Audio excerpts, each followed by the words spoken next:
Bonjour, je suis ravi de m'adresser à vous une nouvelle fois par le biais de ces vidéos pour vous parler de notre initiative Objectif Horizon.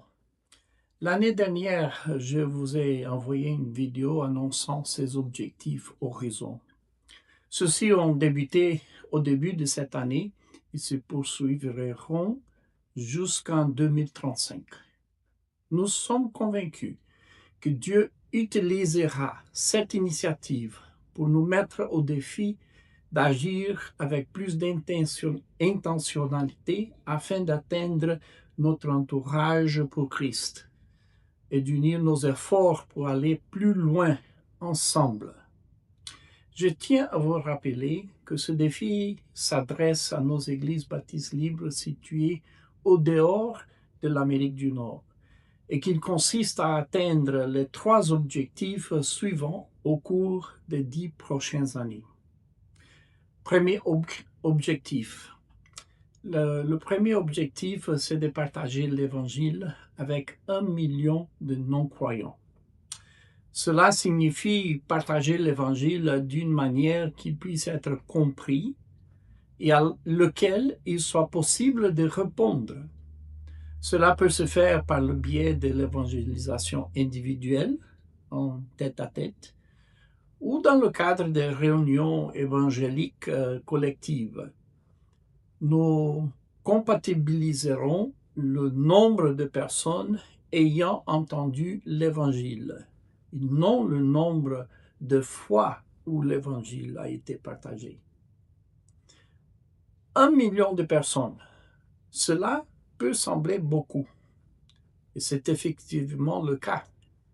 Pourtant, si nous prenons la moyenne de la fréquentation hebdomadaire actuelle de nos églises, et si chaque fidèle partage l'Évangile avec une seule nouvelle personne chaque année, en tenant compte du taux de croissance prévu pour les 10 prochaines années, savez-vous combien de personnes auront entendu l'Évangile au terme de cette période? 2 millions de personnes. Chacun peut prendre part à cette initiative. Deuxième objectif, implanter 1000 nouvelles églises. Par église, nous entendons tout groupe de personnes qui réunissent régulièrement pour adorer et étudier la parole ensemble, quelle que soit la taille du groupe ou le lieu de la réunion, peu importe le contexte. Cela représente une moyenne de 100 nouvelles églises par an. En 2024, nos statistiques indiquaient que nous comptions 1010 églises en dehors de l'Amérique du Nord. En 2025, ce chiffre s'élevait à 1187. Cela représente une augmentation de 117 églises, alors même que nous n'étions pas encore entrés dans la période des objectifs Horizon. Cela prouve que c'est réalisable. Le Bangladesh a notamment signalé avoir implanté 38 nouvelles églises l'année dernière. Permettez-moi d'aborder cet objectif sous un autre angle. Si chaque église existante implantait une nouvelle église au cours des 10 prochaines années, nous dépasserions notre objectif. Il s'agit là d'un objectif réalisable pour chaque église. Certaines églises fonderont plus d'une nouvelle église au cours de cette période. Parfois, il peut s'avérer plus judicieux que 2 églises ou plus situées à proximité les unes des autres collaborent pour implanter plusieurs nouvelles communautés. Troisième objectif, atteindre une moyenne de 120 000 participants au culte hebdomadaire au sein des églises affiliées aux baptistes libres. En 2024, une moyenne de 52 000 participants hebdomadaires a été enregistrée dans nos églises. En 2025, ce chiffre est passé à 67 000. Cela représente une augmentation de 15 000 personnes en l'espace d'un an. À mesure que les églises existantes se développent et que de nouvelles églises sont fondées, la fréquentation moyenne devrait naturellement augmenter. Même avec une croissance de 10 000 personnes par an, nous devrions largement dépasser l'objectif fixé pour les 10 prochaines années. Après avoir longuement évoqué des chiffres, il y a un point important sur lequel je tiens à insister. Cette campagne ne se résume pas à des chiffres. Il s'agit de partager l'Évangile avec ceux qui sont perdus.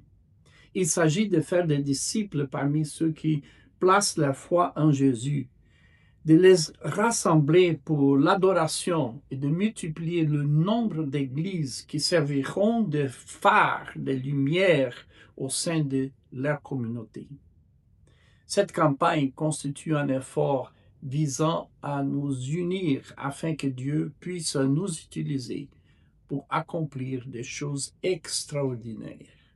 Il s'agit d'avancer par la foi en sachant que seul Dieu est capable d'atteindre ces objectifs d'une telle envergure, des objectifs à la mesure de Dieu lui-même.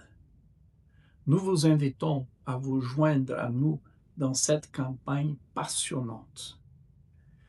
Dans votre pays, fixez-vous par la foi vos propres objectifs. Encouragez-vous vos pasteurs et vos responsables à guider leurs églises afin qu'elles s'approprient la vision de ce qu'il est possible d'accomplir lorsque nous travaillons tous ensemble. La plupart des pays disposent déjà d'un système permettant de collecter chaque année les statistiques de nos églises. Toutefois, nous commençons à recueillir une nouvelle donnée statistique, le nombre de personnes avec lesquelles nous avons partagé l'Évangile.